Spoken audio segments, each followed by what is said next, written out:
Hello, guys, and welcome back. Welcome to the first of this weekly series called The Top 10.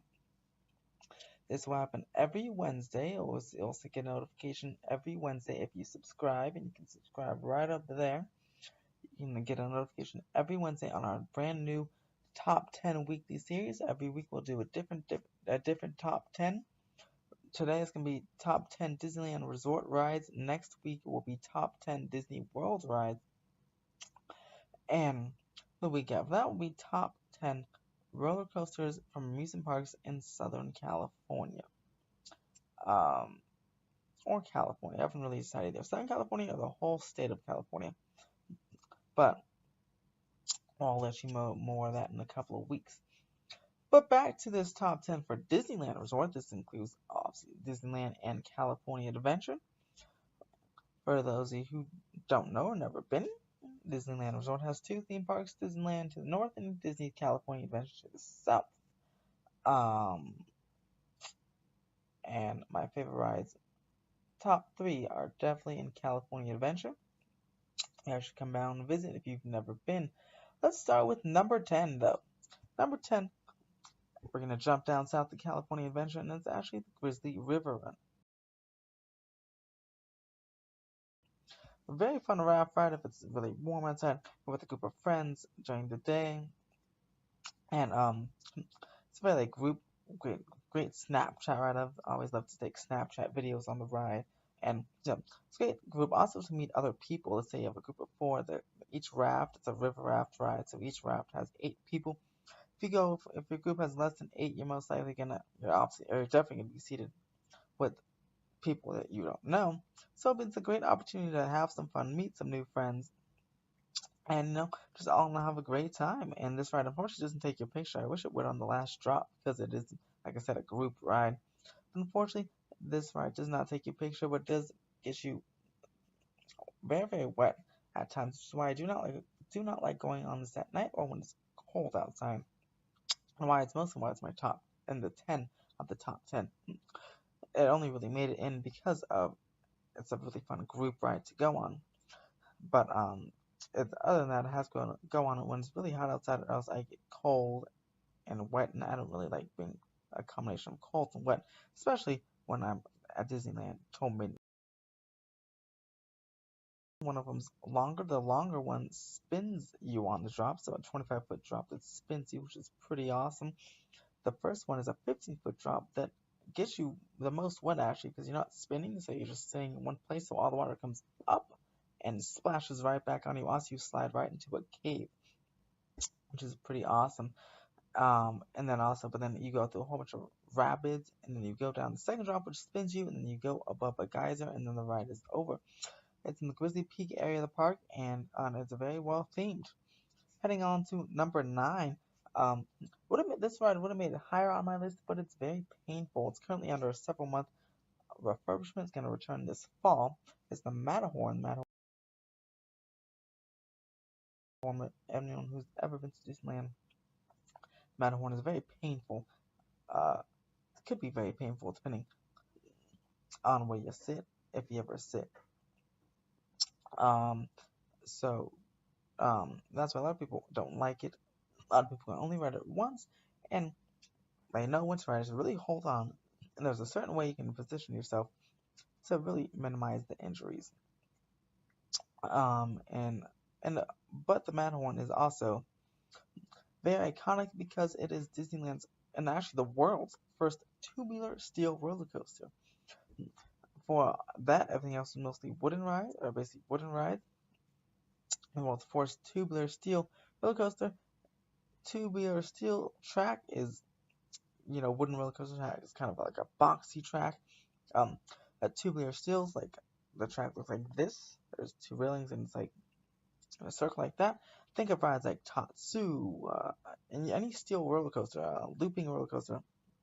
Anywhere around the world, they use tubular steel track, and Disneyland was the first one to um, invent that, put that on a roller coaster, and the Matterhorn is the first example of that. So it is very iconic and actually is on a very actually historic like landmark because of that. in the theme park community. It's uh, very important ride there. So definitely got to put it on my top 10 list. And it's actually very fun if you know how to sit and you don't get in too much pain. It's actually a very fun ride to go and something I'll do multiple times. It has a usually really short single ride line, so you can really just go on over and over and over again like 5 times in a row. Which brings us to number 8 over here, which is another one. It is a mine train coaster called Big Thunder Mountain. In Frontierland, I love this one, especially at night when it's about 10 times better because it gets really dark, and even in the outside, it goes indoor and outdoor, but it gets really dark, and when it's nighttime, there's no light, so it gets really dark, so it's like a semi-indoor roller coaster. It's very fun. Um, I can go on this one over and over and over again, especially like I said at night when there's no line. Just keep going. I went on it about 4 times in a row one time.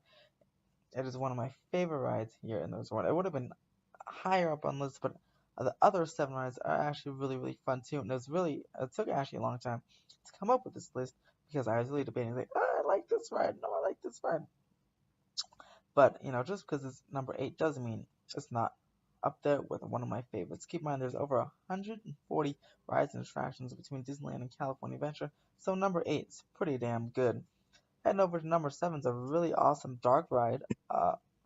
20 years old, but still going strong. Indiana Jones. It's a thrill ride with a dark ride again. These enhanced motion-based vehicles, which Walt Disney Imagineering also invented. First to implement these motion-based vehicles. Each one has their own computer system. The ride is so smart that if anything gets a little bit off track, the whole ride shuts down as to procure a vehicle collision. And each there's about 40 some jeeps, and you go through the Temple of Doom. Uh, I think I don't know what it's called, but it follows Raiders of the Lost Ark, and you go through the Temple of Doom, and there's a whole bunch of surprises. There's fire. There's the I think they call it what's that girl's name? Mira, some talking statue. You're not supposed to look into the eyes of Mara. There's not supposed to look in the eyes of Mara. Of course, you look into the eyes of Mara, and everything goes awry. You encounter snakes, bats, bugs, and a big giant boulder at the end that come barreling towards you. It is actually a very fun ride. Consistently long rides. If you ever visit the Disneyland Resort, go and make that your number one attraction. Heading over to the number 6 here is another one people love to rush to, especially when the park opens. It's an completely indoor roller coaster. It's actually the world's first indoor roller coaster and one of the world's longest indoor roller coasters currently, and it is Space Mountain. This version actually wasn't the world's first because the world's first was in Florida when it opened in Disney World in like 1979. This one opened a few years later and is actually a much smaller and condensed version. It's actually this one I like this one better because the one in Disney World is shaped like the Our Matterhorn. In Our Matterhorn, there's 2 tracks and you kind of race the people next to you. Disney World, that's what their Space Mountain is like.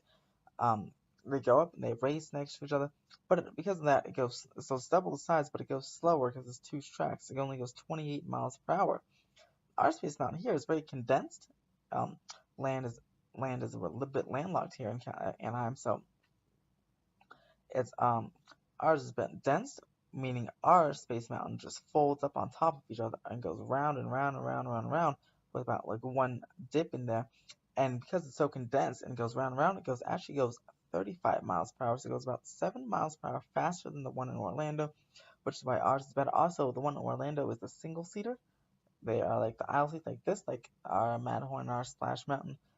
Our Space Mountain is a double seater, which is pretty awesome because you can sit next to your friend. And also, this ride does take a picture, which is actually I think it's the only ride I mentioned so far that takes a picture, and so you can go post the picture at the end.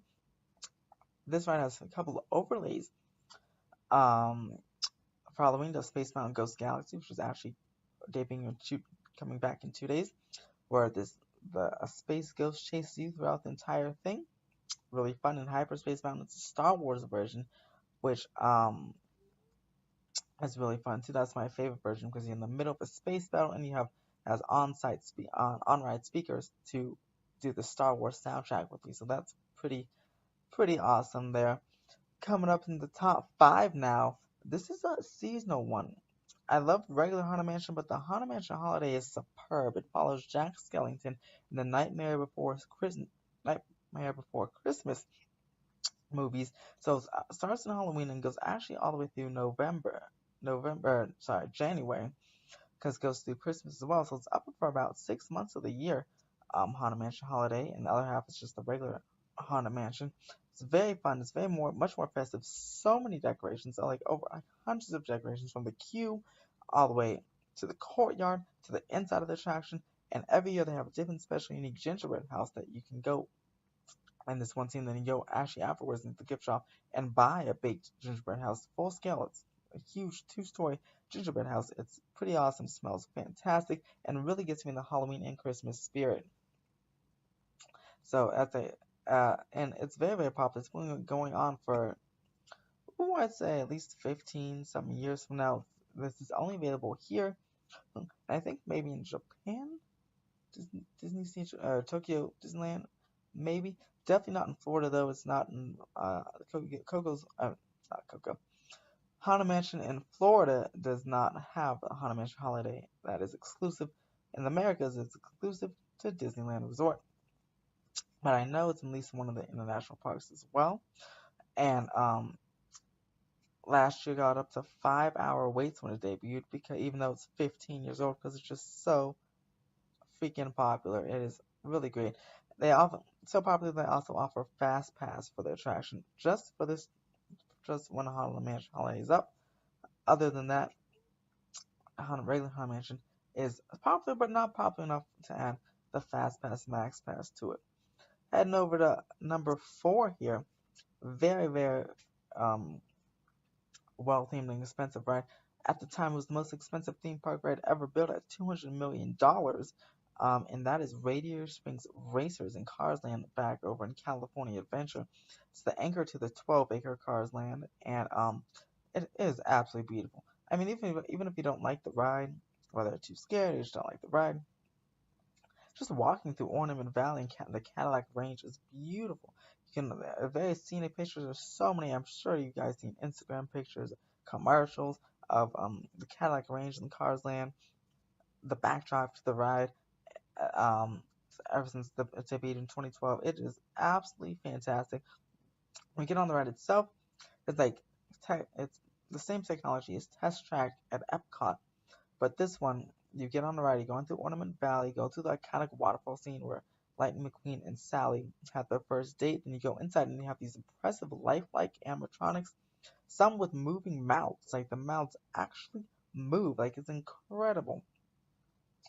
And then some have screens as their mouths, or projections as their mouths that move, but the actual car still moves. So it's the most lifelike animatronics at the Disneyland Resort, basically, and they're just really awesome. Um, it's pretty amazing. And at the end, you race. You go there's a track switch. Either go get your tires changed with Luigi or get some paint with Ramon, and then you line up next to the car next to you. Line up to the car next to you. And you get launched from 0 to 40 miles per hour, and you launch in the outdoor portion of the ride, which you can see from Cars Land, going through Ornament Valley and the Cadillac Range, go through about three time airtime bunny hills, and this one at the end takes a picture as well. It's a great ride for the entire family, and I highly recommend it if you ever um, hit up the Disneyland Resort. It was opening in 2012 as the cap off to the $1.1 billion renovation of California Adventure that started in 2007 and ended in 2012. That it renovated several areas, and Tarzan was a brand new addition that topped it off. Very amazing ride. It still averages about 2 hour waits to this day. I actually just checked the wait times an hour ago or so, and the rest of the resort, because it's everyone's in school, is about 10 to 15, 20, 40 minutes. This one had the highest wait time in the resort. It's 65 minutes, so it's very popular 6 years after its opening. Heading into number three is a brand new kind of ride. It was California Screaming, but it just got refreshed and reimagined with this Pixar Pier that just opened up in June as the Incredicoaster. California Screaming was awesome. I love the soundtrack. I love Neil Patrick Harris counting down 5, 4, 3, 2, 1. Scream! This one is Dash counting them. I like that. They made some enhancements, which is pretty cool. They have a water feature that there's little water jets that zoom as you launch from 0 to 55 miles per hour as you're running on water with Dash. Then they enclosed the scream tubes to make it, and they put some special things in there. You see all of the characters, all of the Power Family. You can see Jack 19 times throughout the ride. This ride does have one version. It's a loop. You loop over the Pixar Pier logo that's embedded into the track structure. Um, this ride it was themed. The original California Screaming was themed to a seaside coaster on the pier, like a boardwalk 1920s wooden coaster, but steel version. This one's that same concept, but you're just on a pier themed to Pixar, and they create a riding with the Incredibles, and they have the awesome Incredible soundtrack that is blaring in your ears the entire time. And at night, it looks absolutely fantastic because they have a brand new lighting package on the ride that's set up all red into the tunnels. The tunnels are red, and the lights on the exterior of the tunnel flash when a coaster is going through them, so it makes it look really really cool. And one of the tunnels has really cool fire and shield effects, so definitely check that out if you head over to California Adventure. Back over to Disneyland for my second favorite ride here, and it's just this is the water ride, but I'll go on it any day. It'll be -5 degrees, and I'll still go on the ride because it is just absolutely fantastic. I love it so much. Splash Mountain over here.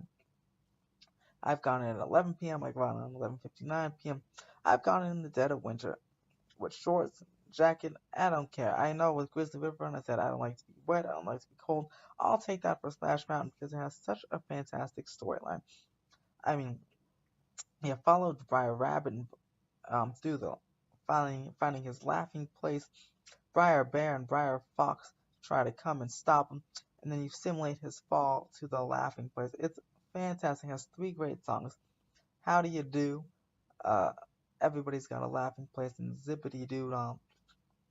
Just a great adventure. It's basically a half dark ride, half um, a thrill ride, and it's a perfect balance of drops and story and music. It's very paced well. Must say the one in Orlando is paced a little bit better because it goes a little bit slower.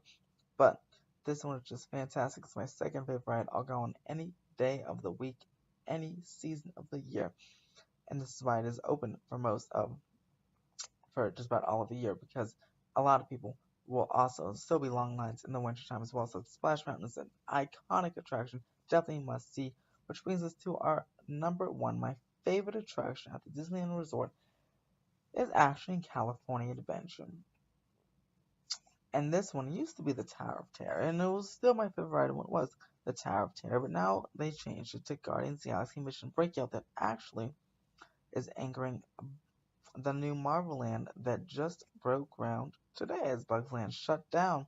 And I saw in my earlier video, told you how Bugs Land has shut down. There's complete construction walls blocking off access between Cars Land and Guardians of the Galaxy.